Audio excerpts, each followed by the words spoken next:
Mochi Health is here to help you start your weight loss journey with caring, personalized support. Meet one-on-one with board-certified obesity doctors and registered dietitians who truly listen and understand your unique needs. Eligible patients can access affordable GLP-1 medications delivered right to their door each month. No insurance? No problem. Mochi Health accepts FSA and HSA, making care accessible and affordable. And with 24/7 customer service, you'll never feel alone on your path to better health. Get started with Mochi Health today. Take the free quiz at joinmochi.com and use code AUDIO40 at checkout for $40 off your first month of membership. That's joinmochi.com with promo code AUDIO40. I'm Alice. And I'm Brett. And this is the Prosecutor's Legal Briefs.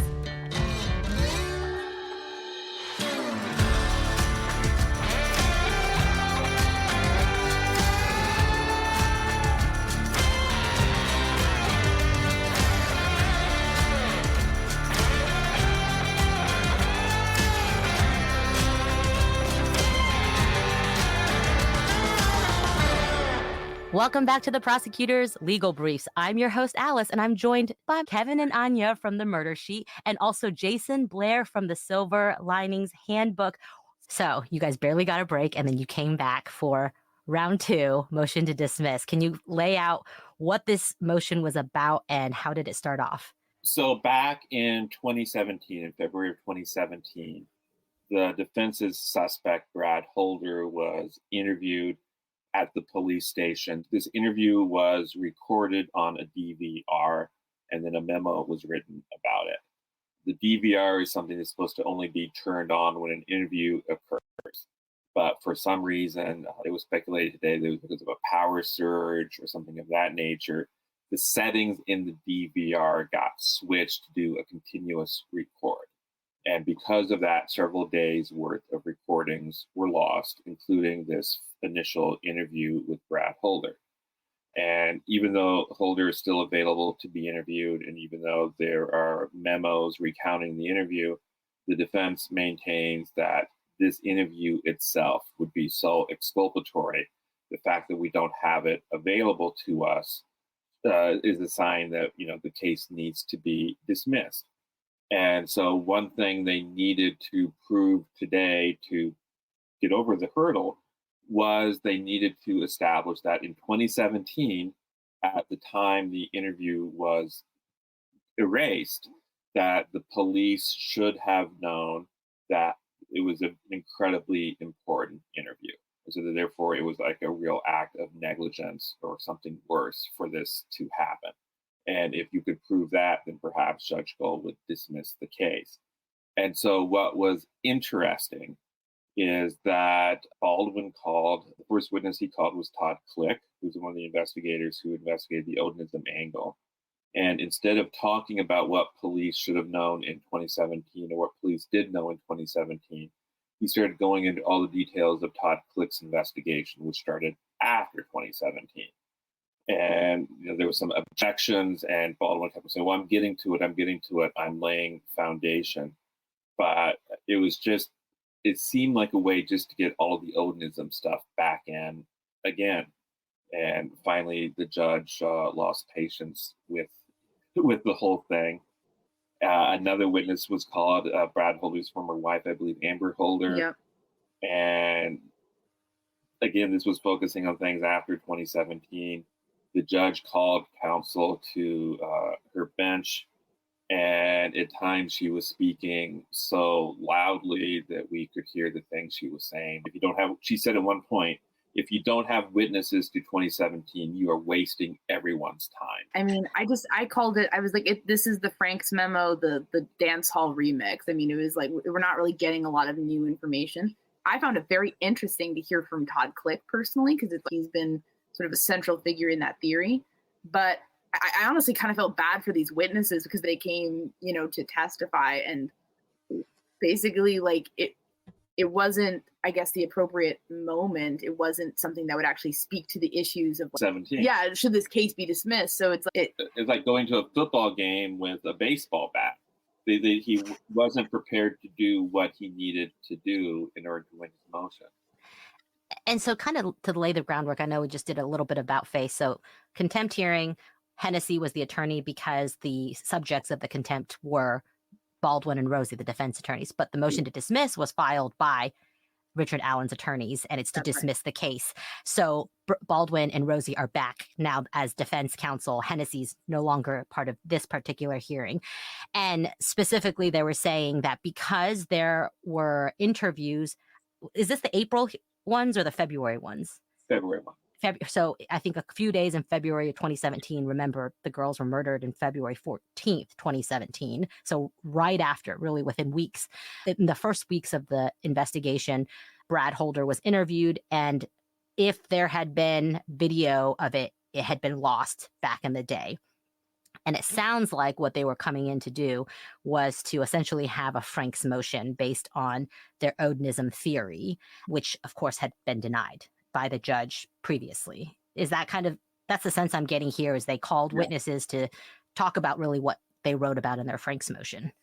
Yes, instead of what they wrote about in their motion to dismiss, which was actually the subject of the hearing. Yeah, there's often, I mean, I've noticed this, there's been often a mismatch between what they're trying to, the facts of what they're arguing and like what they're asking for. And to me, I feel like part of this kind of like tips their hand on like possible cross-examination strategies during trial. I think this might be a good strategy to say law enforcement was sloppy. They lost this. What the heck? Maybe a jury finds that credible and says, yeah, that is kind of messy. But when you're like sort of telegraphing it this early and it doesn't really do what you want it to do, I don't know why you're doing it. That's a great point, Anya. We've said that before, right? They can argue this all day long, and they should. This guy who's your real guy was interviewed, but we don't have access to it. Let me ask may seem like a silly question to you, but I think it's relevant for others to understand why this is not as big of a deal as defense is making it out to be. Is Brad Holder still alive today? Yes. Yeah. So he can testify. He can be interviewed. He can be subpoenaed. Exactly. He can be interviewed and testify under oath upon either the prosecution or the defense, right? And the only thing, that previous testimony, those of you who've listened to our hearsay episodes, is actually not in it of itself admissible as evidence because it's hearsay.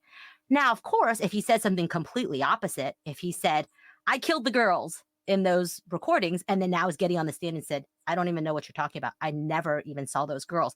They could impeach him with what he previously said, but it's not evidence that he previously said, I killed the girls. But that's not even what's being alleged here, right? Because they haven't even shown that what's been lost was exculpatory. Is that correct? Did they try to put on any witnesses that it was actually exculpatory?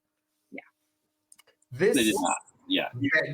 begs a question. You guys have pointed out, Alice has pointed out, Kevin, Anya, you guys have pointed out a number of things that just don't make sense. Why would you do it in this hearing? Why would you do it this way?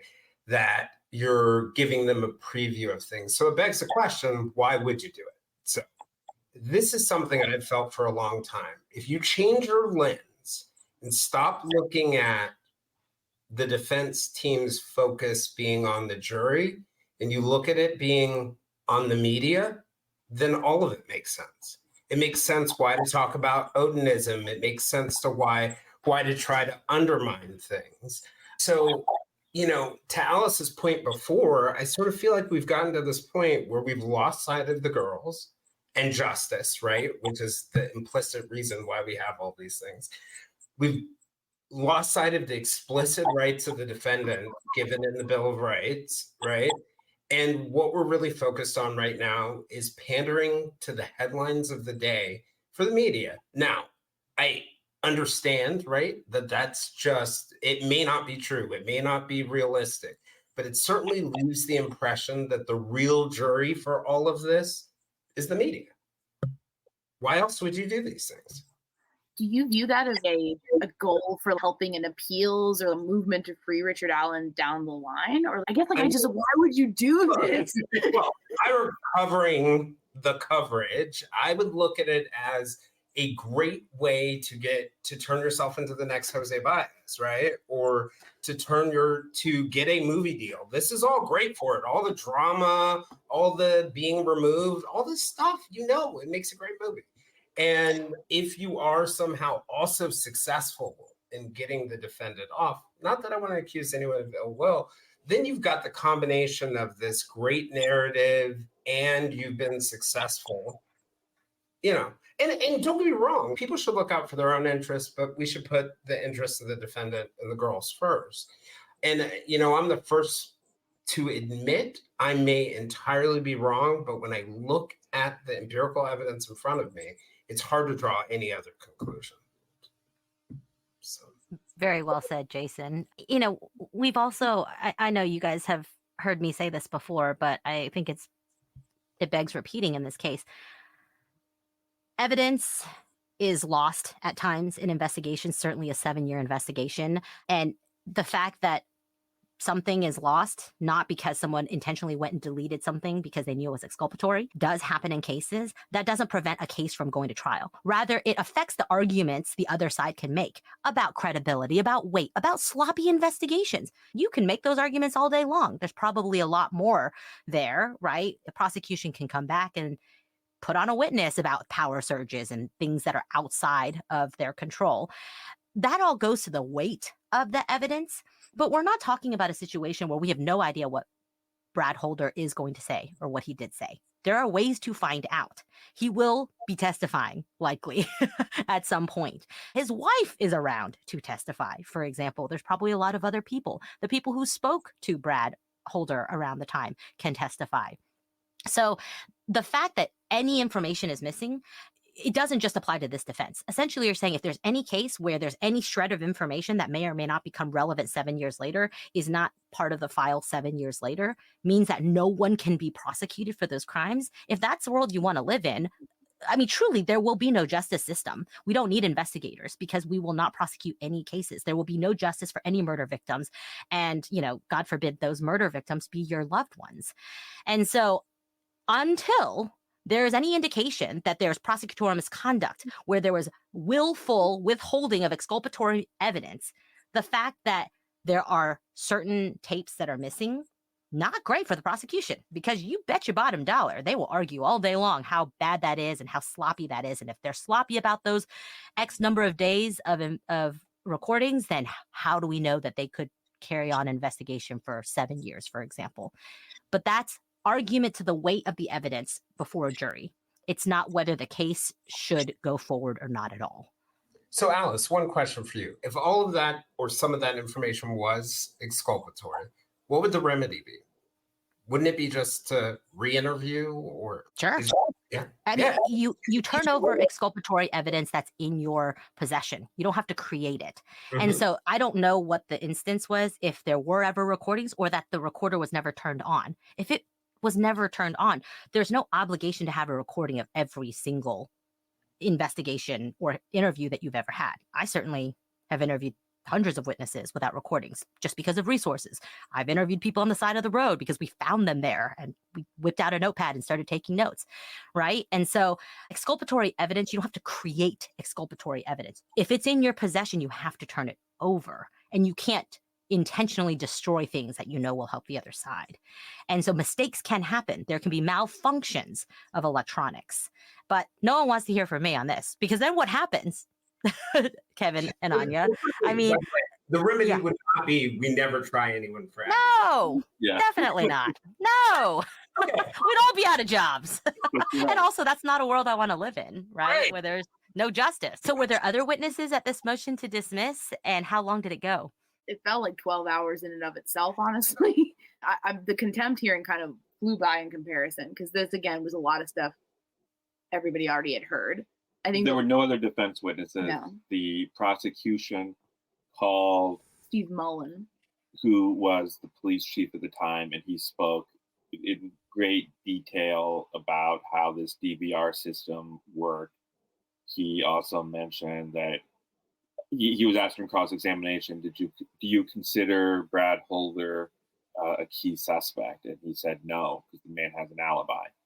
So it was like we really went into detail about how something like this happened. Baldwin went at him pretty hard in cross, but it kind of, I don't know. Baldwin was suggesting, as soon as you realized that this interview was erased, you realize that like 6 months after the interview, why didn't you immediately go out and re-interview him again? Yeah, a lot of it feels like there's a discrepancy between, like how important, I mean, obviously the Odinist theory is the defense's theory. So obviously they're going to take it very seriously. But a lot of their criticism of law enforcement seems to be couched in the fact that in 2017 or 2020 or whatnot, they didn't find the theory that credible. And I think to me, if we have the fact that there were 3 investigators on it and doing work on it, and they still were not able to get to probable cause, maybe there was none. Or, I mean, it's possible that there's something there in terms of they didn't devote enough resources to it. I think we'll have to just see.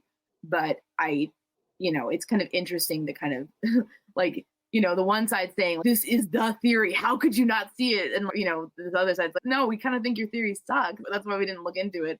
There were better theories. And it's interesting to see that back and forth because it's just like, it's so extreme, It got so late. This hearing went on so long. Baldwin was in the middle of asking questions on cross, and he said, "It's late. Let's just go." I'm not going to ask any more questions. And then he waived the final arguments on it. Wait. So the hearing wasn't continued? He just ended it? Well, earlier in the day, the judge mentioned that the defense had indicated that they could imagine these hearings going past one day. And the judge said, I've scheduled one day. And so you should run these hearings in a way to get everything done in one day. So what time did Baldwin say it's late, let's just end? About maybe 20 to 6. Yeah. Okay. And there was no indication by the judge that he had to wrap up by 6? No. But he was in the middle of cross-examination when he did this? He didn't even kind of gave up, visibly gave up. I mean, you have to, like, basically his 2 witnesses were kind of like, ultimately didn't really get anywhere. And then, I mean, he did some aggressive cross of Mullen, but like at a certain point, it felt like everyone was like, just talking, frankly. I mean, like it wasn't, I mean, and like then like. Were there any facts that went to the 2017 deletion or non-recording of Brad Holder's interview? So it was a deletion. They did interview him. They talked about, hey, this FBI agent and this Hammond police officer interviewed him in this room. And it was a functioning DVR that recorded it, and it was subsequently memorialized. But then later it was accidentally. And in August of 2017, that was discovered. And also, not just that was lost, but a number of other recordings were lost from the same time frame about other cases too, not just Delphi. So there was a loss of several of those things, and so they did speak to that. Then there was a lot of argument about, well, why didn't you tell us? And Mullen indicated that he did tell potentially like someone who worked for the defense, and so there was a lot of back and forth on. Were those interviews written down in a written report?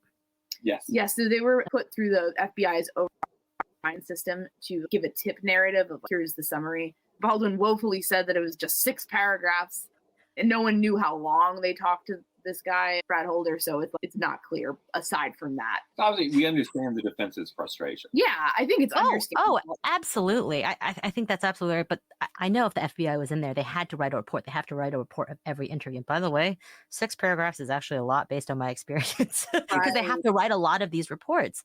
So I think this all goes to whether this actually harms the defense, is they do have a recording of this recording in written form that an interview happened and what was said in that interview. They don't have the mannerisms and the questions the way they were asked, but it's not like it's a black hole that they never would have known Brad Holder even had an alibi at one point. Yeah, and it's like they seemingly gave all that to them. They weren't trying to hide the ball on like the tip narrative of better not send that to them because then they'll find out about it just seemed, I think it was like an understandable frustration and something that may be very helpful to them in a trial setting. I just don't understand why it was brought up in this form because I feel like this is a team that keeps on tipping their hand to the prosecution and the prosecution's just sitting there taking notes.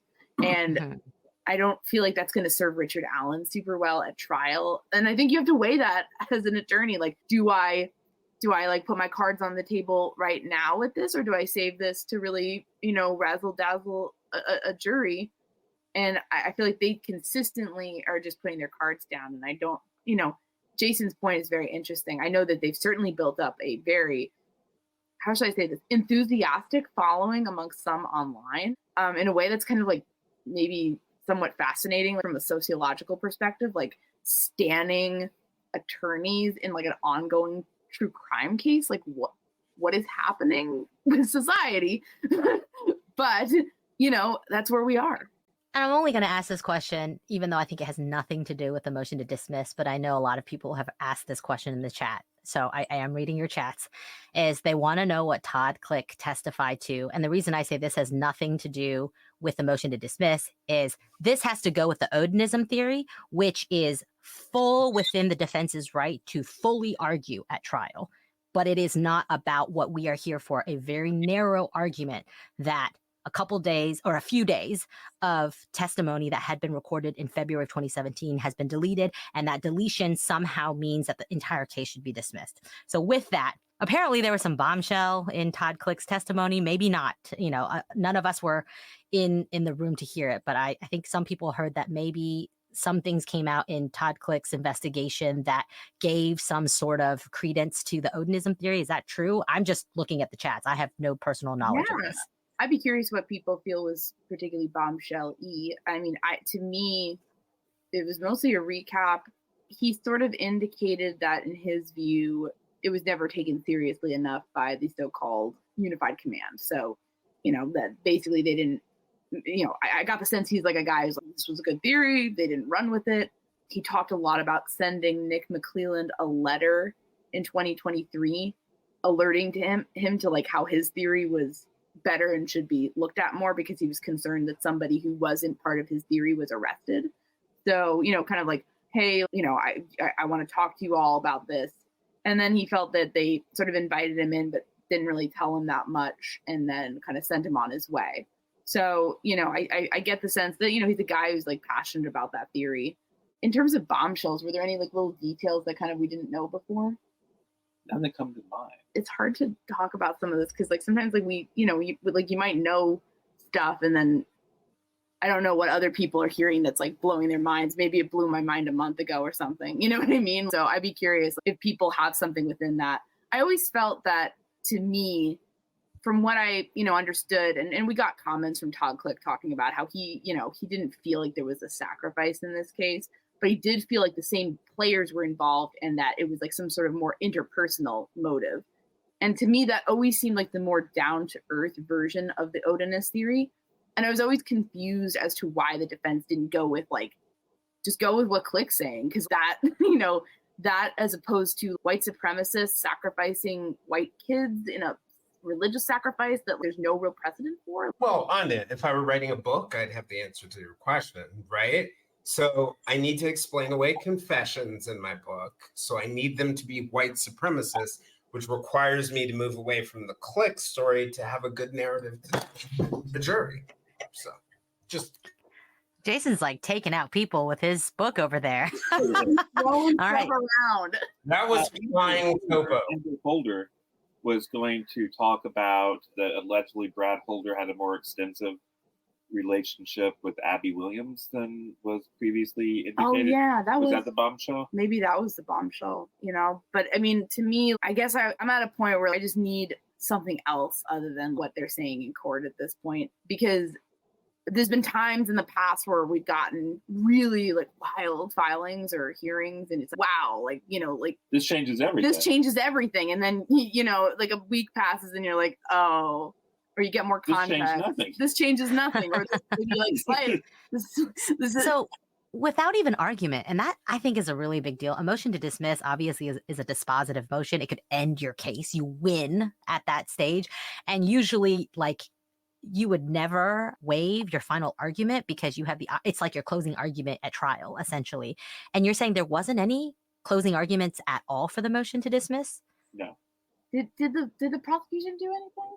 No, the prosecution for the motion to dismiss was actually handled by a woman whose name I didn't catch. I don't remember her name either. She was very good. She was good. Baldwin just said, I'm waiving final arguments. This prosecutor said, I feel that the arguments that are in the motions that have already been filed are sufficient. So with that said, I waive final arguments too. And Which is smart of the prosecution because it's not their motion. They want it to be as unbombastic as possible. Man, I could come up with a 5-minute closing argument for the defense on the fly that would just leave with the big thing, right? We all know what it is. Like, this is the messiest prosecution we've ever seen. We have a man's life on the line here. He's here sitting before you for the murder of 2 girls that he is innocent of. And you're telling me that these intentionally deleted interviews of the person who actually did it is no longer here. How can we possibly prosecute this case? Judge, if there's any justice in the system, you will dismiss this case today. Done. You Are should you have kidding me? I don't want to be their defense attorney, but I'm only doing that to show you how important a closing argument is, because when you're sitting in court, you guys sat through it all day. It's witness after witness after witness, and your kind of hard-hitting arguments. The reason you have argument is to tie together all the kind of boring testimony all throughout the day, to pull it together into a succinct argument so the judge feels the fire and thinks, well, I can't leave this bench until I deliver some justice today. So with that, did the court rule from the bench? And, what happened after that? No ruling yet. No ruling. I don't think it's going to be a surprise what that ruling is. No, yeah. Baldwin really did just seem demoralized by the end. The wind was out of his sails. His witnesses were not allowed to testify. Again, the judge was having sidebars with him and the other counsel, and she was being critical of him so loudly that even in a courtroom with bad acoustics, it was not hard to hear. I think I mentioned, she said, if you don't have witnesses for 2017, you're wasting our time. Another time she said something like, you don't need to tell me the case law, Mr. Baldwin. I know the case law.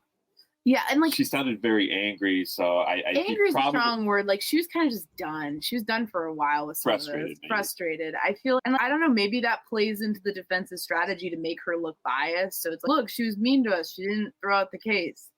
I mean, I feel like the more time goes on, though, I don't know. There seems to be there's been so many snarky things in some of their filings where they're like, hey, judge, remember when you ruled on this and you really messed it up and they ruled against you? We remember that. Not those exact words. Not those exact. They didn't say ha ha in their filing, but there's been a lot of that, and I'm like, I almost wonder if antagonizing the judge it's almost like they're daring, it's like a game of chicken, trying to throw us off again. Please, I don't know. Great movie. Great. Well, let's go around the room because we got to let Kevin and Anya sleep eventually. Predictions for the court's ruling on today's 2 hearings. I'll go to Jayson first. Good Lord. So here's my prediction, totally based on absolutely nothing. The motion to dismiss, denied. And on contempt, I'm going to go with losing 2 weeks of pay and being found in contempt. Jayson. All right. What about Kevin and Anya? I'm gonna mostly copy Jayson. That motion to dismiss is dead in the water, and I think it's going to be some sort of financial penalty with contempt of court. I think if anyone has I think that's what people are saying they might go to jail. I don't see that. Yeah, I agree with you and Jayson. There you go. That's easy. We're boring. Not boring. You guys were in the room, and Jayson, I don't know, you are able to be across the Twitter webs more than I have ever hoped to be. I think the motion to dismiss, legally, there's really no basis, so it should be dismissed. I think it's very clear, even by the way Baldwin ended the day, which is to waive his argument. He knows, and he's tired because he doesn't have a winning argument. If you have a winning argument, 20-6, you're going to take 5 minutes to just stick it to them. There's no argument there. I understand why they filed it, and it was very effective because it's gotten people talking about 70 days of missing recordings. It's a great soundbite, great for the media. So I don't find it confusing that they filed it. I just think it should be dismissed pretty easily as well. As for the motion to contempt, this is a little bit more difficult because Judge Gull is having to operate in a weird space, which is that she's been mandamused and she's been reversed by the Supreme Court only with respect to the removal of the attorneys. So what I think she'll do, because I think she has a clear record of it, and she even has Hennessy in a previous filing saying that these facts are contemptuous, that there will be a finding of contempt, but that there will be absolutely no penalty. I do not think they will be fined. I do not think that any financial harm will come to them, because I think that's why they filed the motion for parity of resources today, in some ways to hedge against any sort of financial backlash. They will never be sent to jail or prison for this. Basically, I think Judge Gull's hands are tied. I think she can find contempt but there's not much she can do because everything else will somehow be spun into how unfair it is for them and will spin into even more filings. And remember, they can appeal. So I think that will be appeal proof, especially because of the record and Hennessy's previous own filings. See, Alice, this is why we keep you around. Yeah. Here's a question. Yeah. Do you think it's going to go to trial in May? No. What's May? No. And I wanted to go to trial in May. I really wanted to. So. I really wanted to go to trial next week. I agree. There's no way. Well, and also everything that the defense is doing outside of the speedy trial motion, which I am suspicious of, is really, the complaints about discovery, other things along those lines are all things that are going to push it on further. Now that I know they're asking that it be counted against the state's time, but that's not going to happen. So everything they're saying speedy trial, but their feet are screaming slow motion. Yeah. So Agreed. Wow. I think their hand was forced. They needed to file that speedy motion filing, and now they have to figure a way out of it, which will actually be pretty easy. I think all of these, the resources motion they filed today about not getting paid, about having to review 250 pages, of documents, and then a bunch of recordings that are missing where they have to reinvestigate, are all going to be the basis of why we can't go to trial in May. And do you think, and any reasonable judge is going to let them have more time, right? If the defense wants more time, the defense gets more time. They're going to get more time. That's just generally the way it's going to go. Yeah. But you did say juror questionnaires went out a couple of days ago. What was that? Juror questionnaires went out a few days ago. Yeah. They have to, right? We would call juries the jury veneers because you have to, there's certain things that the court has to do by certain deadlines, but it doesn't mean that anything happens, Right. They can send out lots of questionnaires. So weird. It's really weird. It also begs some questions, right? If they're struggling the way they are right now, it's hard to have confidence that they could possibly be prepared by now. Just like the command of the facts things that you were talking about. I think, Kevin and Anya, you've said this many times before.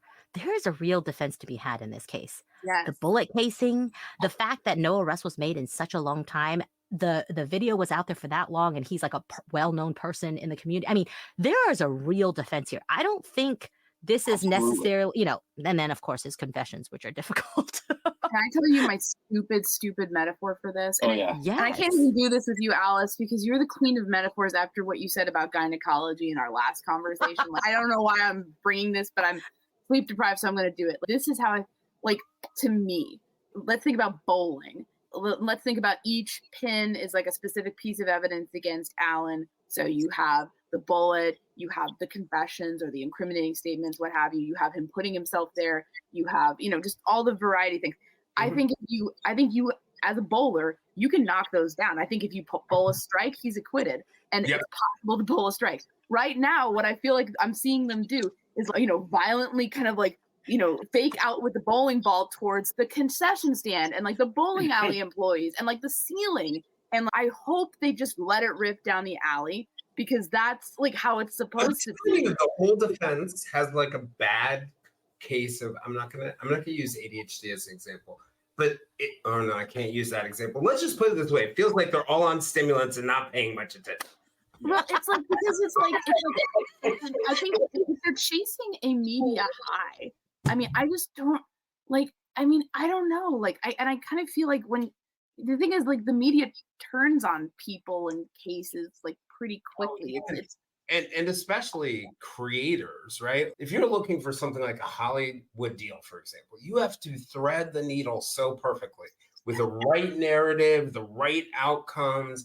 But I think, right, these cases happen, and I'm not saying this happened in this case, but the producers make the phone calls, they want to do the documentaries, they sell you on this thing, you'll definitely be, and I'm not saying this happened in this case. It's really easy to get sucked in that black hole. I've had my life story optioned 3 times. You see any movie about me?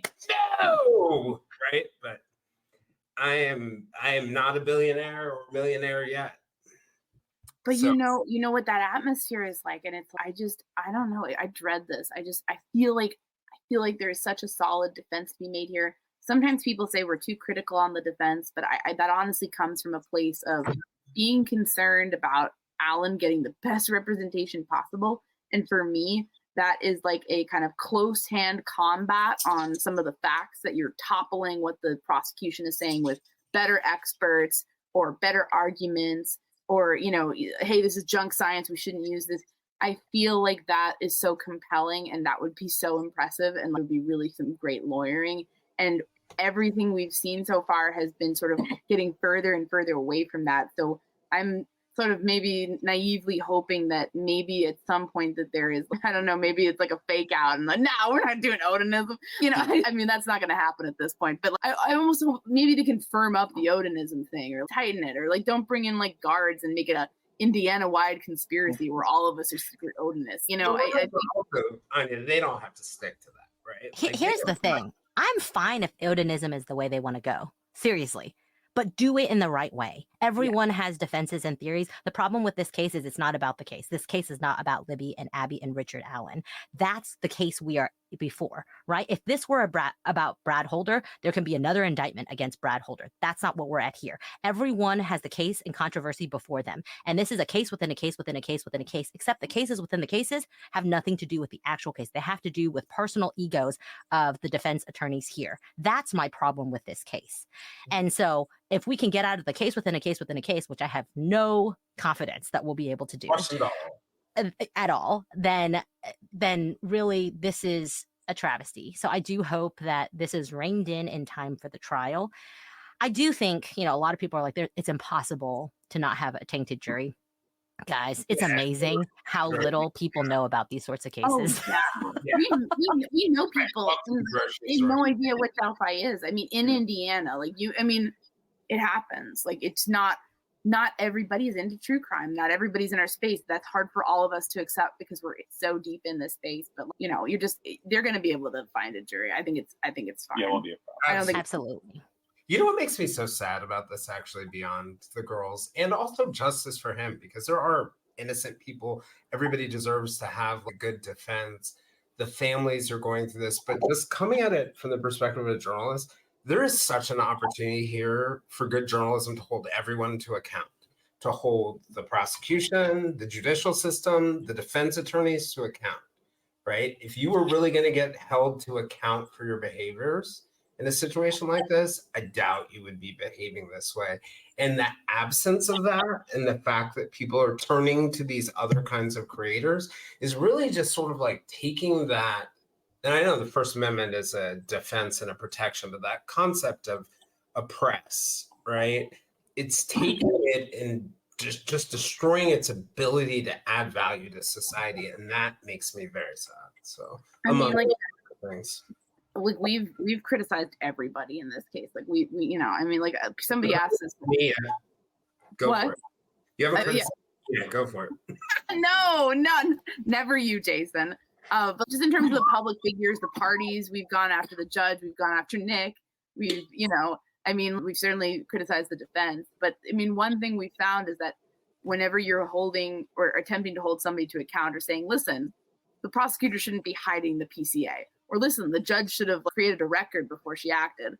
Or listen, the defense is doing whatever they're doing right now. You have a lot of people who really don't like that, because they've decided that they're on a team and they don't want people to be held to account. They want to root for the team. It's like a fanification of true crime. Yeah, it does feel like football teams or basketball teams. Yeah, it's bad. And people, I think, need to engage with this more critically. And I think, one thing I like about the way you both approach this work is that you encourage people to do that and think about it. And everyone can have different opinions, but you have to critically think about it and not treat it that way. People are constantly trying to put you guys on teams. And I was in this hilarious conversation, Alice, about you and Brett on Twitter today, where somebody was like, their name is the Prosecutors Podcast. I'm like, outside of Kevin and Anya, who have I ever heard about truly looking out for Richard Allen's rights? It was your last Delphi episode. Brett is like, does anyone care? But so, I don't know. It's just maddening. It's maddening. Yeah. Well, speaking of Richard Allen, before we leave, I should mention, for whatever it's worth, I think today was the best I've seen him look. Yes. Really? Yeah. Okay. Yeah, I mean, because they kept showing the same footage of him looking kind of gaunt. But I mean, he sat through a long day. Did you ever hear him talk or kind of whisper to his attorneys? He never talks. He never talked today. He did sort of whisper to his attorneys, I guess, a few times. He has like a very wide-eyed look, typically, like very wide-eyed, kind of like looking out at everybody. And so that's what he was mostly doing. I saw him, like, his eyes would follow and look at whoever was speaking most of the time. In the past, he would often have just a dazed look on his face. He'd be like looking anywhere else. So he seemed more engaged. He didn't seem gaunt. He seemed a healthy way. Yeah, he looked much healthier than he had in past times. So that's good to see. It was always really ominous and kind of like upsetting to see him come out like emaciated, and it was like, geez, I mean, so yeah, that was something we always kind of like note that and like how responsive he seems, because I mean, it's just a. And that's just an interesting element that he's watching everything. And obviously, lay people, especially when it's your own defense, watching it, you may see it through a different lens. But it doesn't really sound like the defense presented very well today.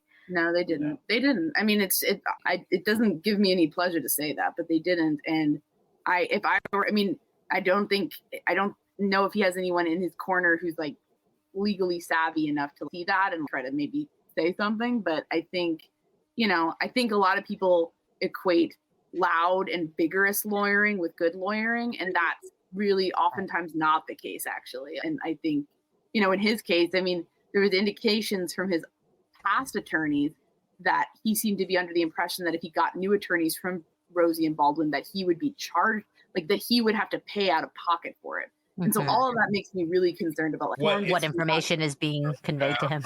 Yes, that is like a huge red flag for me, because I don't know how if he and his family are fully informed and making these decisions and think this is right for us, then great. But if not, then that's a tragedy. I don't know, man. Waving your clothes, I think, would be obvious to most people. Like something's being dropped here, or having your witnesses disallowed, or like there are clues. If I were the defendant under stress, I wouldn't see it. But as an outsider, I think if I were a family member, I'd be like, there's something really going wrong here. Unless they in advance, we're just going to do this. It's not going to work, but And remember, the big mean judge, right? The big mean judge won't let us do anything. We would have won, but she's so mean, like that sort of thing. And don't undermine. I mean, maybe they have great attorney-client relationship with him. It goes a long way when your client thinks you really hear them, and it doesn't take that much, right? Especially when he's in confinement. Phone calls from his attorneys regularly saying things like, "We are on your team," can mean the world to your clients. And so we don't know their relationship, but it's possible that they just have great, bedside manner, for example. They might. I mean, it's scary to start over.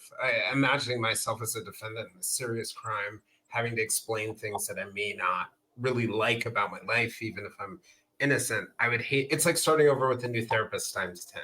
Like nobody wants to do it. Yeah. Okay, Kevin, you need to go to sleep. I'm gonna be like the mother here and say, go to sleep, because you know what? We need you for probably in 10 days when the memo comes out. Awesome. Well, this was lovely. Thank you both so much. Thank you guys so much for everything. I'm glad you don't have to have another hearing tomorrow. Alice, thank you for putting up with me. Jayson, thank you so much for joining. Thank you to the 196 of you still here. Still there. So thankful. No, we missed Brett today, but really, I'm sorry for talking so much. I'm just so excited to have all three of you on. Before we sign off and let you guys finally go get some water and sleep, is there anything else from today's hearing that we haven't covered that I know people are just hanging on every word to know about? Oh gosh, I don't know. I feel like you guys, you both are wonderful, and we just so appreciate talking with you about this. I think we covered the real high points for sure. I'm sure there'll be some weird moments that like we remember in 5 days where we're like, what the heck was that? But no, those are the big things. Well, thank you. And Jayson, is there anything else you'd like to add? I know we barely got to touch on all the social media. We'll have you back just to analyze all the social media aspect of this. Absolutely. And I'll echo them. Alice, you're amazing. Brett, wherever you are, you're amazing too. It's great to be with the two podcasts that got me into podcasting. Never would have imagined. I love you guys. And I love what you do and just glad to be a part of the family. Thank you. Well, we're going to sign off, and you're going to sign off, Jayson, and then Kevin and Anya, you'll sign off too, okay? You get to be part of the sign off. Thank you so much for the Murder Sheet and Silver Linings Handbook for joining us today to discuss the hearings in Delphi today. I'm sure this will not be the last time we discuss hearings in this case, but I hope we are able to move on for the time being. And until next time, I'm Alice. And I'm Jayson. I'm Kevin. And I'm Anya. And this is the Prosecutor's Legal Briefs.